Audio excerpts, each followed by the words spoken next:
আমি তোমাকে বেশি বেশি তিনটা আমল করার জন্য তোমাকে নসিহত করব। জোরে আওয়াজ দিয়া বলেন আল্লাহু আকবার।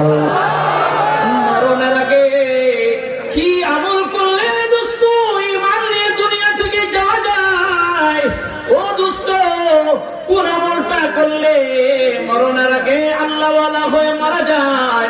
কোন আমলটা করলে আল্লাহ পাকের মাহবুব হয়ে মারা যায়?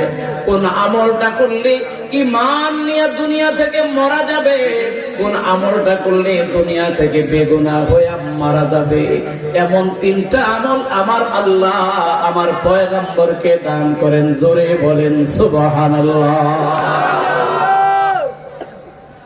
এবার আমি পুরান বাজারের মুসল্লি ভাই মুসলমান ভাইদের জিজ্ঞাসা করি, আমার নবীর কি আমলের অভাব ছিল? আসতে বলেন কেন? আরো জোরে বলেন। নবী সওমে বিশাল করছেন, বছরের পরে বছর রোজা রাখতেন না খায়া। ও দোস্ত, সারা রাত নবী তাহাজ্জুদ করতেন। নবী সারাদিন সারা রাত ইবাদতে বন্দেগীতে লিপ্ত ছিলেন।